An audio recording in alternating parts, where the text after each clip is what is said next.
Muy buenos días a todos. Soy la doctora Rosa Villalba. En lo que es técnica quirúrgica, hoy les voy a hablar un poquitito sobre las incisiones laparotómicas. Como estamos en tiempos de COVID, lastimosamente no vamos a poder estudiar la laparotomía así como observamos en la imagen, pero voy a tratar de llegarles lo mejor que pueda para que puedan comprender un poquitito los distintos tipos de laparotomías. Vamos a hablar un poquitito también de anatomía, que es súper importante conocer la anatomía de la pared abdominal para llevar a cabo las distintas incisiones para explorar la cavidad abdominal, ¿sí? En cuanto a lo que es la definición de la laparotomía, es un procedimiento quirúrgico que consiste en una incisión en la pared abdominal y que se hace con el propósito de explorar, examinar, diagnosticar o tratar las patologías quirúrgicas del abdomen. Van a ver que etimológicamente la palabra laparotomía significaba incisión en los flancos. Sin embargo, posteriormente eso se generalizó y hoy en día se usa la palabra laparotomía para la incisión en cualquier sitio de la pared abdominal, ¿sí?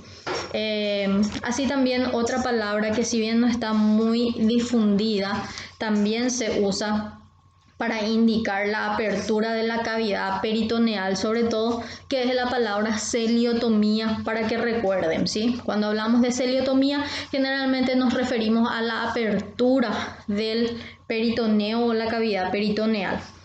Tenemos que diferenciar lógicamente de las laparoscopías.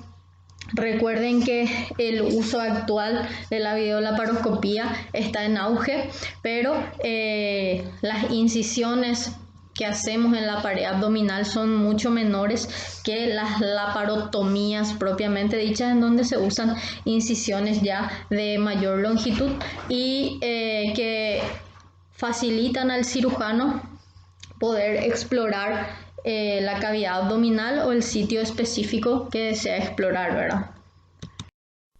En cuanto a lo que es la clasificación de las laparotomías, básicamente las vamos a clasificar en las que son terapéuticas y en las que son diagnósticas. En las terapéuticas realizamos apertura del abdomen para tratar una patología previo diagnóstico de la enfermedad. O sea que nosotros ya tenemos una presunción diagnóstica antes de la cirugía. Ejemplo de ellos son los procesos inflamatorios como la apendicitis aguda, por ejemplo, en donde al hacer ese diagnóstico preoperatorio nosotros ya hacemos una incisión específica para tratar la apendicitis aguda.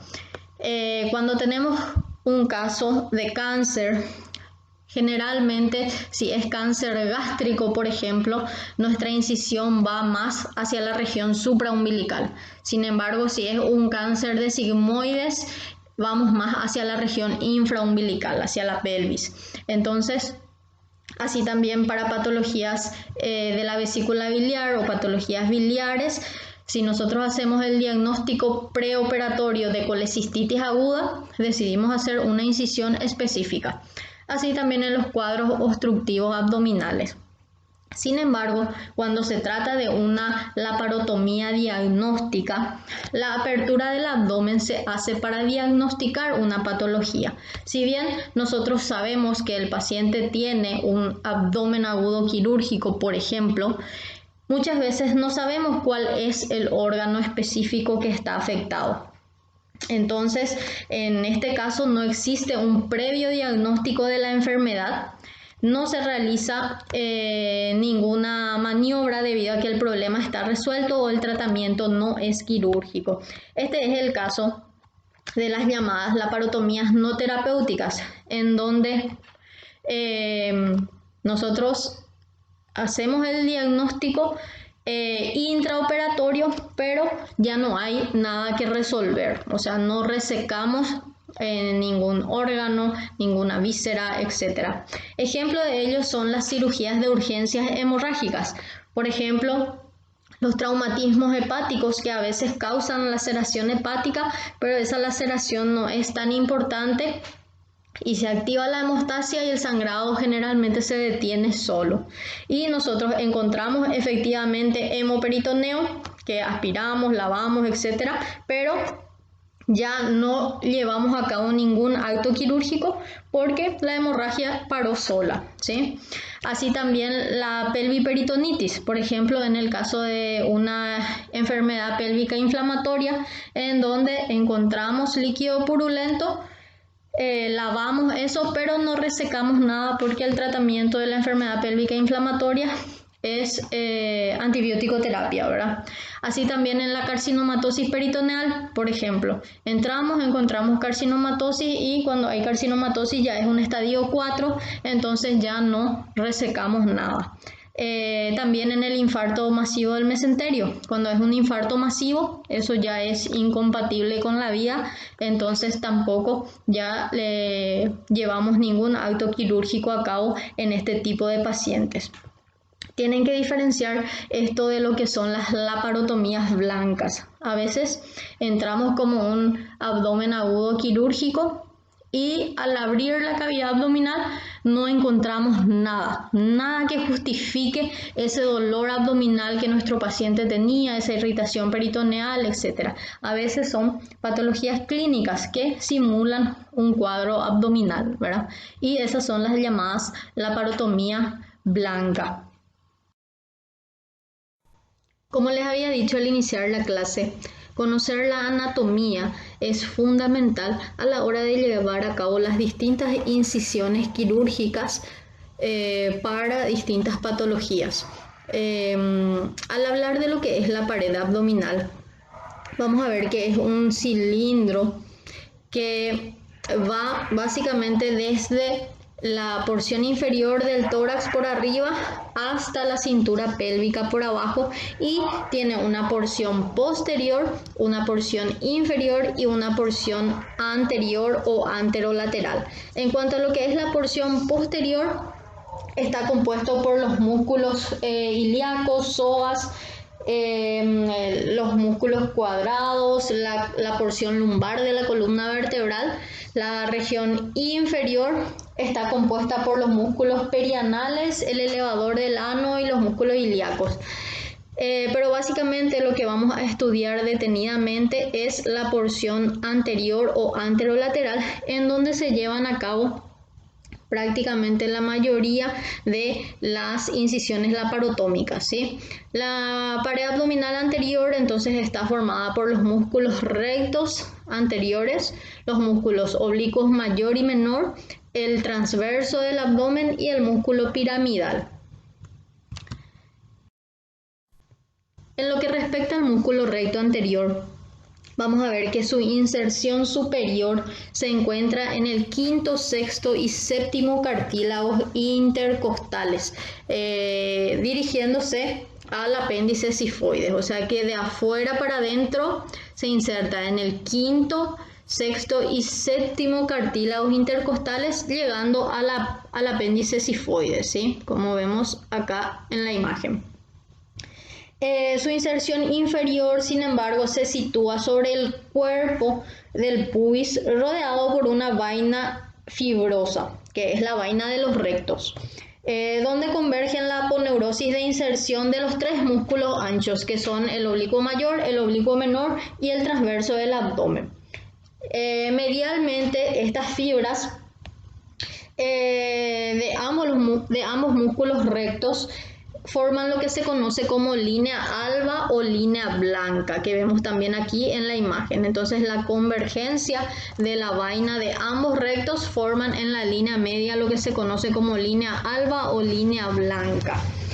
Van a ver también, como se observa acá en la imagen, que este músculo recto del abdomen está dividido en varias secciones por unas fibras tendinosas que se llaman metámeras, ¿sí? Y probablemente esas sean las responsables de que en las personas que desarrollan su musculatura abdominal se vean los famosos cuadraditos, ¿sí? Entonces básicamente es eso en cuanto a las inserciones del recto anterior la aponeurosis que la rodea, que es la vaina de los rectos.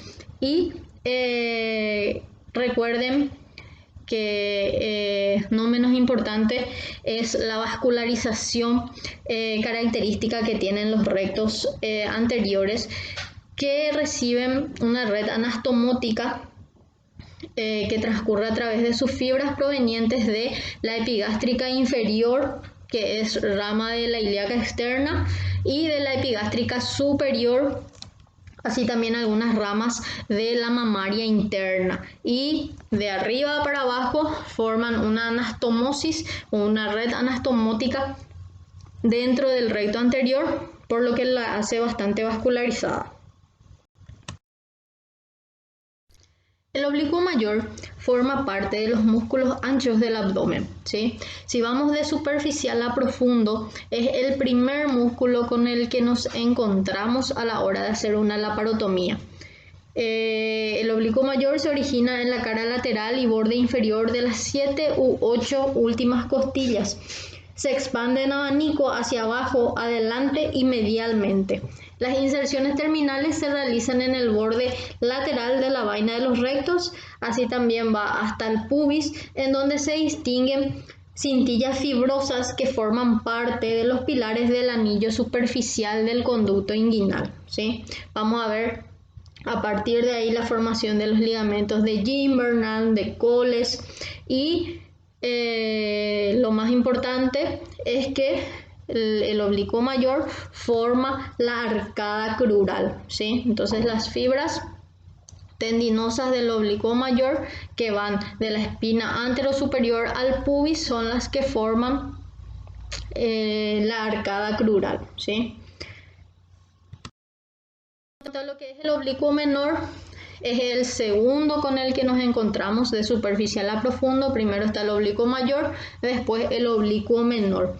En cuanto a la disposición de las fibras del oblicuo menor, se disponen en sentido contrario de las del oblicuo mayor, forman como una X. Tiene inserciones de origen en las apófisis espinosas de las últimas vértebras lumbares. De ahí se dirigen a la cresta ilíaca, espina ilíaca anterosuperior y en el tercio externo del ligamento inguinal. Sus incisiones terminales se extienden desde la 12ª costilla hasta el pubis, pasando por la línea alba. Entonces, como ven acá en la imagen, vemos sus inserciones superiores y las terminales que van al ligamento inguinal hasta el pubis y pasan lógicamente por la línea alba. En cuanto a lo que es el músculo transverso, su nombre se debe a la disposición de sus fibras. Como vemos, se disponen de manera transversal. Es el que se encuentra más profundo dentro de lo que son los músculos anchos del abdomen. Tiene inserciones de origen en la cara interna de las últimas 6 costillas,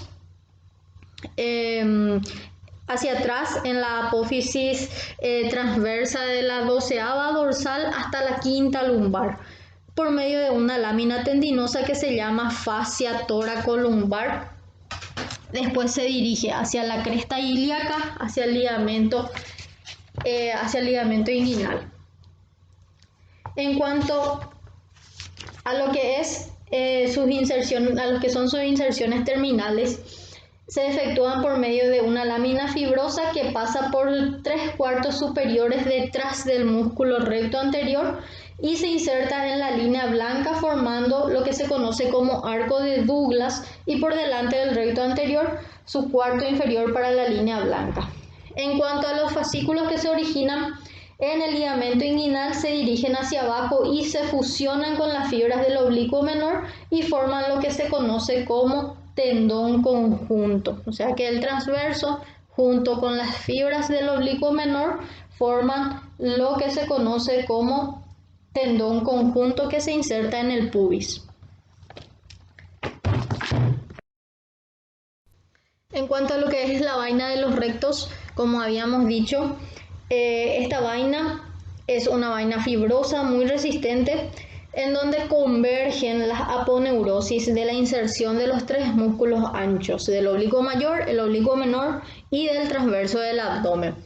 La vaina de los rectos, desde el reborde costal hasta un punto intermedio entre el pubis y el ombligo, este recto posteriormente está cubierto por la fascia transversal y por delante se fusionan las hojas aponeuróticas del oblicuo mayor y del oblicuo menor. En cuanto a lo que es la vascularización, está dada por las arterias intercostales inferiores, las 6 últimas intercostales generalmente, así también las lumbares, las ilíacas circunflejas superior y profunda, y por las arterias epigástricas. A lo que es la inervación se realiza a través de los nervios intercostales, los 6 últimos nervios intercostales, los lumbares superiores. Está inervado también la pared abdominal por el abdominogenital mayor y menor. A la hora de hacer las incisiones laparotómicas, el cirujano siempre debe tener en cuenta, sobre todas las incisiones que son pararectales, tener en cuenta que la inervación pasa por el borde lateral de los rectos, entonces por el borde externo, y tener en cuenta eso a la hora de hacer las incisiones para no lesionar las terminaciones nerviosas. Bueno, una vez manejada la anatomía de la pared abdominal, vamos a hablar de lo que nos compete en técnica quirúrgica, empezando por las condiciones para hacer una incisión laparotómica. ¿Cuáles son esas condiciones? ¿A qué apuntamos a la hora de hacer una laparotomía? Primero, proporcionar un acceso cómodo y directo al órgano que debe ser operado. Por ejemplo, si yo voy a operar vesícula biliar, no voy a hacer una incisión por debajo del ombligo, lógicamente, porque no me va a ser cómodo y no es un acceso directo a el órgano que yo quiero operar. Reducir al mínimo la destrucción parietal. Vamos a ver en el capítulo de hernias incisionales, vemos la importancia de reducir al mínimo la destrucción parietal para evitar estas hernias incisionales o eventraciones que pueden darse por incisiones que muchas veces pueden ser o más pequeñas o en un lugar más preciso, etc. Prestarse a un eventual ensanchamiento o prolongación en un sentido u otro sin angulación excesiva. Ahora, a veces realizamos incisiones que nos resultan pequeñas a la hora de manipular el órgano que queremos operar, entonces nuestra incisión tiene que darnos lugar a que podamos ensancharla. Tiene que ser fácil de suturar para hacer la reparación a la hora del cierre. No debe comprometer gravemente la solidez, lo que ya les había dicho, que son las incisiones eventrógenas, ¿verdad? Y así también no dejar una cicatriz antiestética que al paciente muchas veces es lo que más le importa, cómo quedó su cicatriz, ¿verdad? De hecho que muchas veces las cirugías son complejas, necesitan incisiones de mayor envergadura, pero siempre cuidar también la parte de la estética para nuestro paciente, ¿verdad? En cuanto a la clasificación de las laparotomías, se clasifican según la dirección que sigue el eje del cuerpo en verticales, transversales u oblicuas, y según la región anatómica vamos a clasificarlas en anteriores, que son la mayoría de las que nosotros vamos a estudiar, son laparotomías anteriores. Tenemos las laterales y las posteriores. Vamos a ver que las laterales y posteriores nosotros en cirugía general al menos no usamos tanto, usan más los urólogos, por ejemplo. Para las nefrectomías usan la incisión que se conoce como lumbotomía, que es una incisión posterolateral, ¿verdad? Nosotras no usamos tanto, usamos más las anteriores, pero deben saber que su clasificación según región anatómica por la constitución de la pared abdominal, se dividen anteriores, laterales y posteriores. Bueno, en cuanto a la descripción de las laparotomías verticales, vamos a ver que son incisiones de rápida abertura y cierre, necesitan poca hemostasia, no suelen sangrar demasiado, no hay lesiones nerviosas importantes, tiene la ventaja de poder prolongarse en el sentido superior e inferior, no secciona masas musculares, es poco dolorosa, se utilizan con frecuencia en las urgencias abdominales, pero son muy eventrógenas. ¿Por qué? Porque la tensión siempre está situada en la línea media y como las incisiones verticales transcurren generalmente por la línea media, tenemos las incisiones supraumbilicales, infraumbilicales, etcétera. Entonces suelen ser bastante eventrógenas estas incisiones verticales. Las incisiones, como les dije, pueden ser en la línea media. Estas incisiones son simples, versátiles, se extienden por toda la línea alba. Pueden ser supraumbilicales por arriba del ombligo, infraumbilicales o sifopubianas, que es desde el apéndice sifoides hasta el pubis. Se utilizan para cirugías de abdomen superior o de abdomen inferior. Como les había dicho, si nosotros, por ejemplo, queremos operar un cáncer gástrico, solemos hacer una incisión supraumbilical. Si queremos operar un cáncer de sigmoides, solemos hacer una incisión infraumbilical, pero dependiendo de lo que encontremos, a veces terminamos ampliando, ¿verdad? Pero en un principio esa es la forma en la que accedemos, ¿verdad? Después tenemos las incisiones paramediales.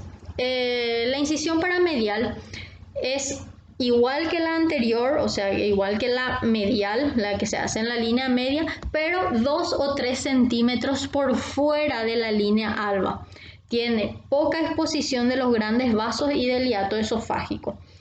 Esta incisión no usamos tanto, se usa mucho más la incisión de la línea media, pero para algunas ocasiones, a veces, ocasiones específicas, podemos usar.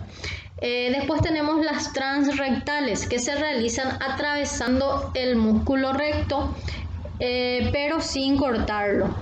Y acuérdense que, sobre todo en el borde externo del recto, transcurre la inervación del mismo, entonces esta incisión suele desnervar más que las incisiones anteriores. Y después tenemos las pararrectales, que es una incisión poco utilizada, es una incisión que va al lado del músculo recto, en el borde externo. Van a ver que en pacientes que se operaron, por ejemplo, hace 30, 40 años de la vesícula biliar, encontramos muchas estas pararrectales superiores, ¿verdad? Por encima del ombligo del lado derecho. Y suelen ser por colecistectomías. Antes se usaba mucho esta incisión, pero como les dije antes, las incisiones verticales son bastante eventrógenas. Entonces se fueron creando otro tipo de incisiones para un mejor acceso y mejor resultado postoperatorio. Observamos acá en la imagen, nos muestra el número 1, nos muestra en donde se incide cuando hacemos una laparotomía en la línea media o las que llamamos medianas, ¿sí? El número 2 nos indican las incisiones paramedianas que se hacían a 2 o 3 centímetros de la línea media. El número 3 nos muestra en dónde incidimos cuando hacemos una incisión transrectal. Y la número 4 es la pararrectal, ¿sí? Observamos acá cómo se ven estas incisiones que ya mencionamos, las verticales. Vemos el número 1 nos muestra una incisión mediana supraumbilical. El número 2 es la incisión pararrectal. Vemos acá pararrectal del lado izquierdo, del lado derecho. Vemos esta incisión es la paramediana, ¿sí? La que estaba a 2 o 3 centímetros de la línea media. El número 4 nos muestra una incisión mediana pero infraumbilical. Entonces las medianas o de la línea media pueden ser supraumbilicales, pueden ser infraumbilicales o pueden ser sifopubianas desde el apéndice sifoides hasta el pubis, ¿verdad? Y vemos acá también las otras incisiones que vamos a ir describiendo. Acuérdense que habían incisiones oblicuas, que son estas, e incisiones transversales. Las que describimos hasta ahora son las incisiones verticales, ¿sí? Las medianas o de la línea media, supraumbilicales, infraumbilicales, sifopubianas, y las paramedianas, las transrectales y las pararectales.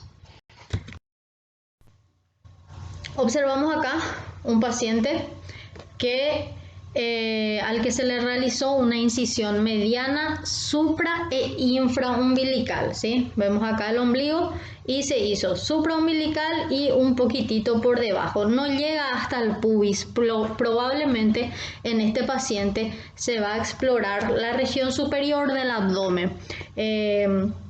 Cirugías gástricas como cáncer gástrico, alguna úlcera gástrica que esté complicada, o patologías del hiato como las hernias hiatales, las enfermedades por reflujo, etc. Entonces, para tratar esas patologías del abdomen superior, nos es muy útil la incisión mediana supraumbilical un poquito extendida hasta abajo. A veces encontramos, qué sé yo, una peritonitis y necesitamos ampliar la incisión, entonces se amplía hacia abajo. Bueno, esto es entonces en cuanto a las incisiones verticales. En cuanto a lo que son las incisiones oblicuas, son incisiones muy utilizadas para abordar órganos específicos como la vesícula biliar, el apéndice cecal, el vaso.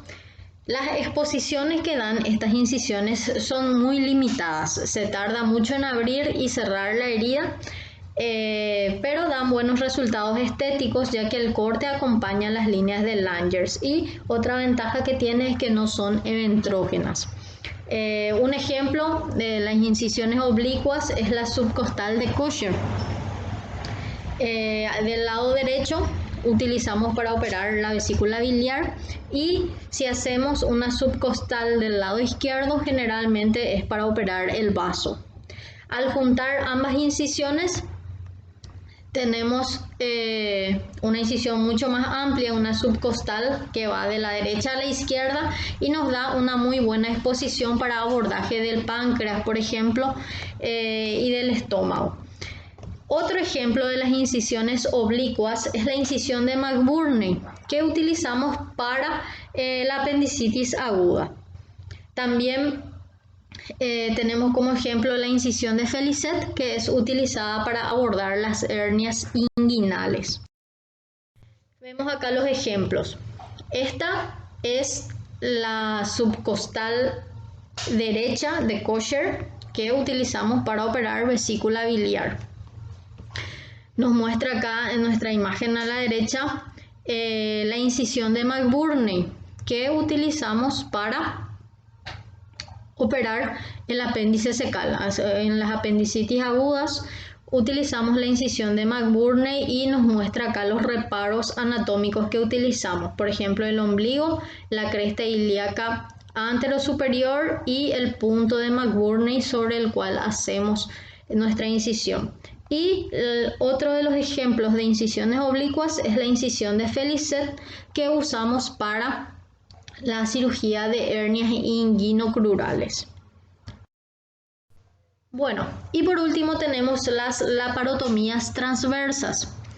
Las laparotomías transversas dan buenos resultados estéticos ya que el corte acompaña las líneas de Langer, hay buena exposición del órgano a abordar, no son eventrógenas, ¿sí? Las verticales son las más eventrógenas, no se olviden de eso. Las transversas no son eventrógenas. Sí, su apertura es muy laboriosa y también el cierre de la pared abdominal. Ejemplos de incisiones transversas. Tenemos la incisión de Van Styl, que se usa para abordaje del útero y la próstata. Por ejemplo, en las cesáreas se usa muchísimo la incisión de Van Styl, y para otras cirugías ginecológicas, así también la próstata, es decir, órganos que se encuentran en la pelvis. Y otra de del ejemplo de incisiones transversas es la incisión en boca de horno, que nos da un buen abordaje del páncreas. O sea, es una incisión transversa en el abdomen superior para abordar páncreas cuando el diagnóstico es un pseudoquiste pancreático, por ejemplo, y queremos resolver. Así también las incisiones transversas son muy utilizadas en los niños. ¿Sí? En los niños van a ver que la mayoría de las laparotomías son transversas porque dan una mejor exposición. Sin embargo, en el adulto para las laparotomías usamos más las verticales. Tenemos acá ejemplos de las incisiones transversales. Esta primera que observamos es la incisión en boca de horno, que usábamos para abordar páncreas sobre todo, y vemos acá abajo la incisión de Van Styl, que usamos generalmente para patologías que se encuentran en la cavidad pelviana o patologías ginecológicas u obstétricas como en las cesáreas. Entonces la incisión de Van Styl,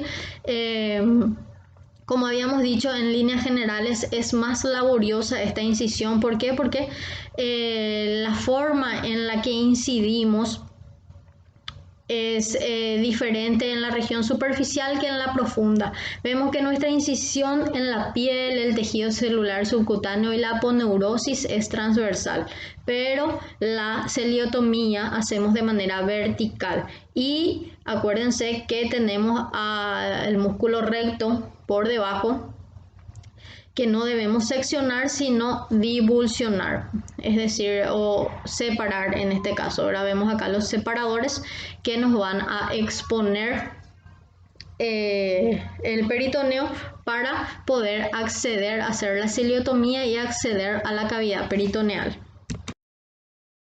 Aparte de estas incisiones que ya hablamos hasta ahora, para ciertos casos podemos necesitar de incisiones un poco más complejas, como la que vemos en la imagen, por ejemplo, que son las toracolaparotomías.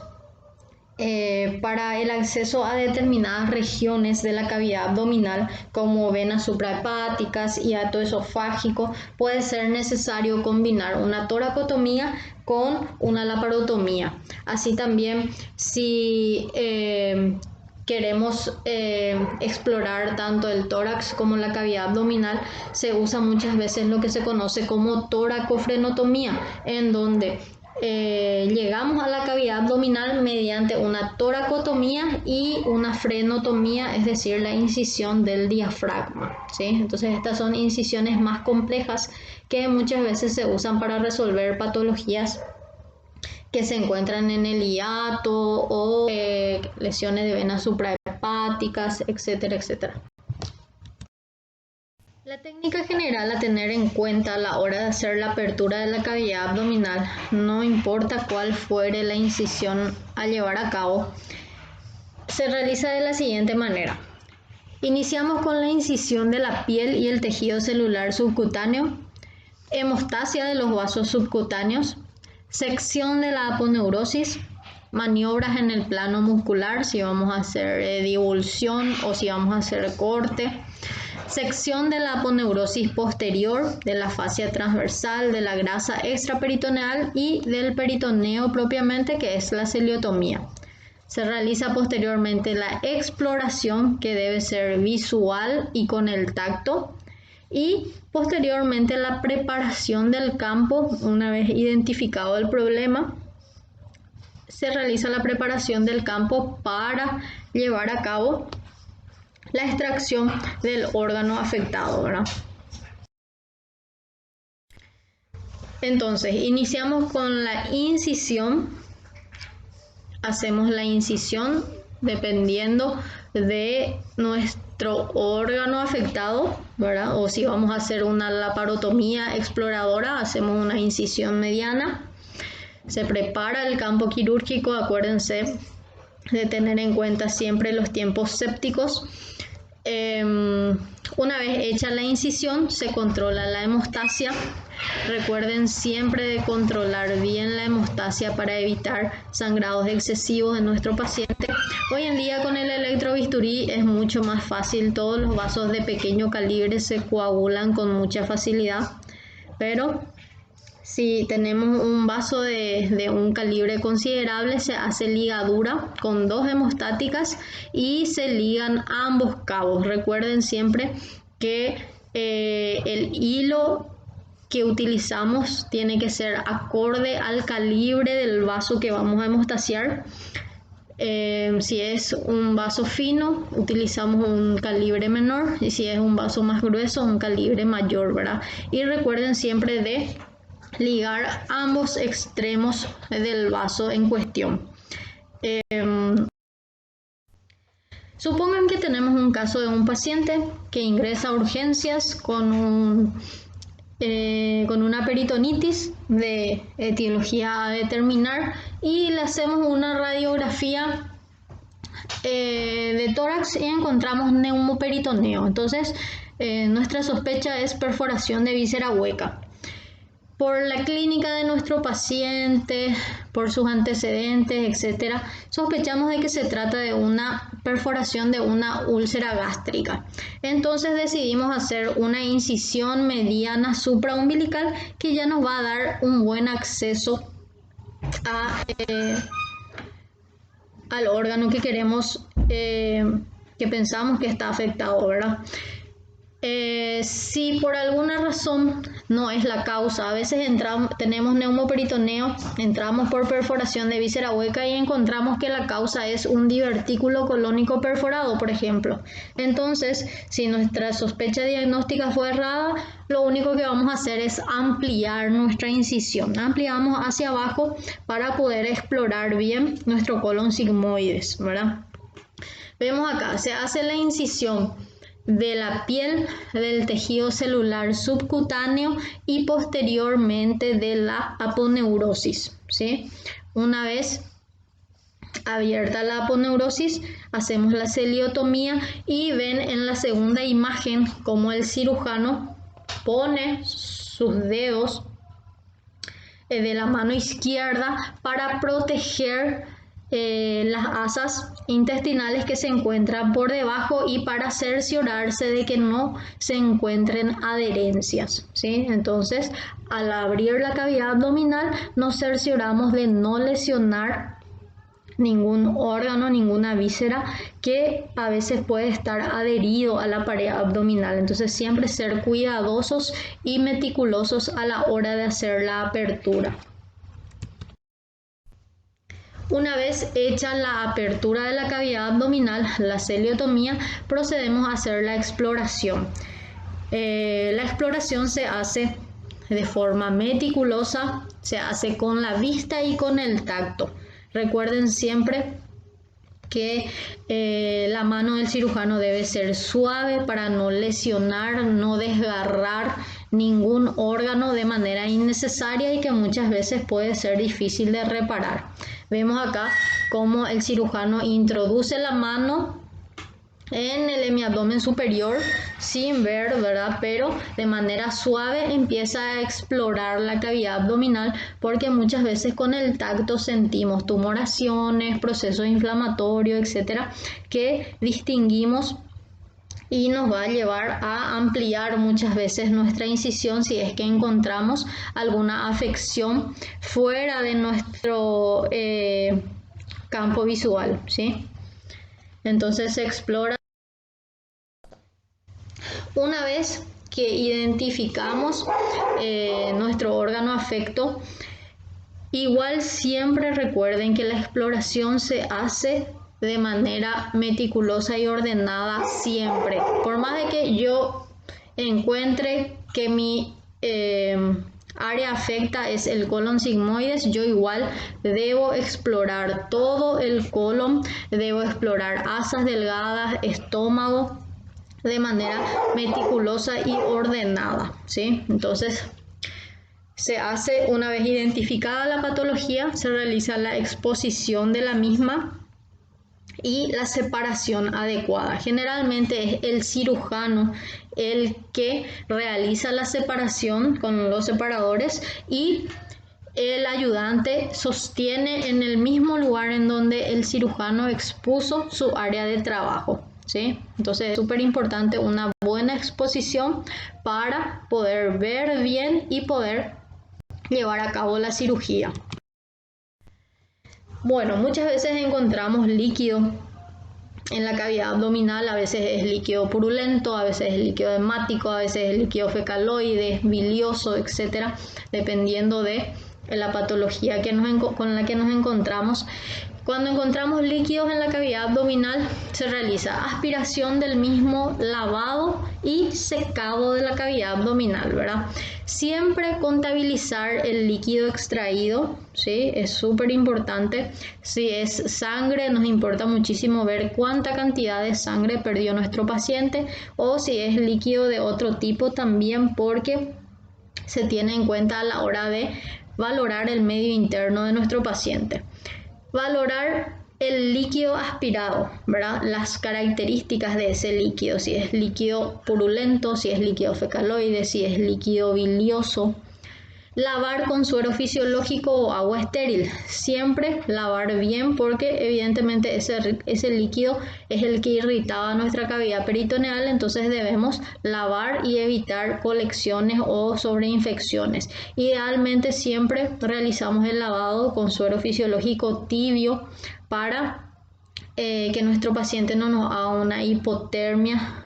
Entonces se hace con suero fisiológico tibio para poder mantener la temperatura corporal de nuestro paciente, y secar bien de tal forma a no dejar suero residual. Como les dije, muchas veces incluso puede confundir en el postoperatorio. Si es que dejamos suero residual, nos puede confundir y pensar en que hay una evolución tórpida de la cirugía, o muchas veces se forman colecciones que después tenemos que resolver, ¿verdad? Una vez identificado nuestro órgano afecto, realizamos la exteriorización del mismo. En ocasiones es fácil exteriorizar un tumor o una zona de inflamación, etc., cuando tenemos el meso largo que nos va a ayudar a exteriorizarlo. En el caso del intestino delgado, por ejemplo, o el apéndice, que muchas veces tiene un meso que es móvil, o nuestro ciego muchas veces es un poquitito móvil, entonces nos ayuda a exteriorizar con facilidad. Sin embargo, si estamos en un sitio en donde hay adherencias al peritoneo, como por ejemplo el colon ascendente o el colon descendente, debemos primero liberar esas adherencias para poder exteriorizar a nuestro órgano afecto, ¿sí? Entonces no toda porción es fácil de exteriorizar, depende mucho del sitio y del meso, si es un meso móvil o si es un meso que está fijo. En cuanto a lo que es la exploración, una vez que exteriorizamos, exploramos con la vista y con el tacto, como habíamos dicho. A veces hacemos combinación de ambas, o si no podemos visualizar, al menos con el tacto hacemos la exploración. Muchas veces, en este caso, por ejemplo, aparenta un infarto intestinal. Tenemos que ver la coloración, vemos en una zona que está azulada, eso nos habla de que esa zona ya está isquémica, está necrótica. Y vemos otras zonas en donde hay una coloración más rojiza. Aparte de eso, debemos tocar la pared del intestino y ver la consistencia que tiene, porque en las zonas necróticas pierde ya la consistencia por la licuefacción que se produce. Así también debemos ver el peristaltismo. Muchas veces le damos así pequeños golpecitos suaves, porque el intestino delgado tiene muy buen peristaltismo y al tener vitalidad debe moverse, entonces debe producir la peristalsis al hacerle pequeños golpecitos. Entonces todo eso evaluamos para ver hasta dónde es viable nuestro tejido. Si tenemos un tejido necrótico que ya no tiene peristaltismo, entonces no tenemos opción más que resecar, puesto que esa porción del intestino ya no es viable. Así también, a la hora de hacer, sobre todo una vez que decidimos hacer resecciones, debemos observar la vasculatura de nuestra porción del tracto digestivo, sobre todo en el intestino delgado, en donde su meso es bastante móvil. Nos es muy útil lo que se conoce como diafanoscopía. Generalmente usamos la cialítica, ponemos en una región posterior para que el reflejo de la luz pueda observarse al levantar ese meso y podamos diferenciar por dónde va la arcada vascular y hacer las ligaduras correspondientes y la sección en el lugar donde nos parezca que sea adecuado para el caso en específico, ¿verdad? Bueno, en cuanto a lo que son los tiempos sépticos, recuerden que es el momento en el cual el cirujano aborda un órgano y su contenido, por ejemplo, pus, secreciones exteriorizadas, etc. Se deben realizar maniobras para evitar la contaminación de toda la cavidad abdominal y retirar instrumentales y guantes contaminados. Siempre tener en cuenta esto, puesto que cuanto más contaminamos nuestra cavidad abdominal, predisponemos mucho más a nuestro paciente a la formación de futuras adherencias. Entonces, una vez que identificamos el sitio y vemos que su contenido es una secreción purulenta, siempre evitar la contaminación excesiva, aspirar, tratar de limitar la zona afecta con compresas y una vez que vamos a empezar a cerrar la cavidad abdominal o una vez que ya lavamos todo, entonces hacemos el cambio de los guantes y los materiales o instrumentales contaminados, siempre a tener en cuenta, sobre todo para evitar la formación de adherencias excesivas. Siempre los cirujanos muchas veces somos culpables al no tener en cuenta estos tiempos sépticos de que nuestro paciente haga bridas y adherencias posteriores a cirugías en donde no hubo una buena manipulación de los tejidos.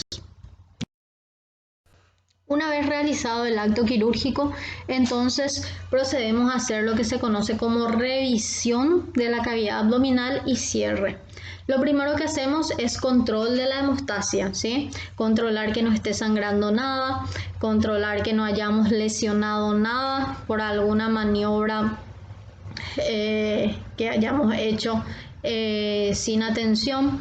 Por ejemplo, les muestro acá en esta imagen que está arriba, que es muy común la lesión del vaso, por ejemplo, en las cirugías colónicas, por los separadores. Muchas veces los separadores son colocados por debajo del vaso para que el cirujano pueda liberar el ángulo esplénico del colon, y es ahí donde muchas veces ocurren lesiones del vaso que a veces terminan en esplenectomías inclusive.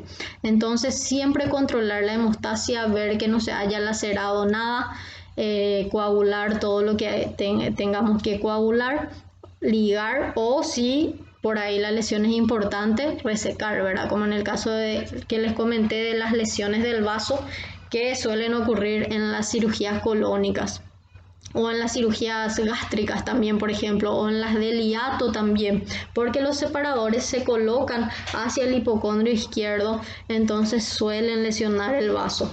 Así también el contaje de los materiales, contaje de gasas, contaje de compresas y de instrumentales inclusive, porque ya ocurrieron casos en donde hubo olvido de instrumentales dentro de la cavidad abdominal y de gasas y compresas, que es mucho más frecuente, ¿verdad? Que son los llamados oblitos. Una vez entonces controlada la hemostasia, hecho el conteo de materiales completos, ahí nos predisponemos ya a reintroducir las vísceras a la cavidad abdominal que habíamos eviscerado para realizar nuestro acto quirúrgico. Entonces reintroducimos de manera ordenada, siempre tengan cuidado con eso porque muchas veces al reintroducir sin la atención pertinente podemos reintroducir el intestino delgado, sobre todo rotado sobre su meso, y eso le puede producir una oclusión intestinal o una isquemia intestinal por una mala reintroducción de las vísceras. Por último, una vez reintroducido las vísceras, ya procedemos a la peritonización, el cierre del peritoneo, aproximación de los bordes de la herida y la sutura por planos, ¿verdad? De la aponeurosis y de la piel. Y con eso terminamos nuestro acto quirúrgico, y así como iniciamos nuestra incisión laparotómica, cerramos nuevamente por planos. Bueno chicos, esto es todo. Espero les sirva la clase y muchas gracias.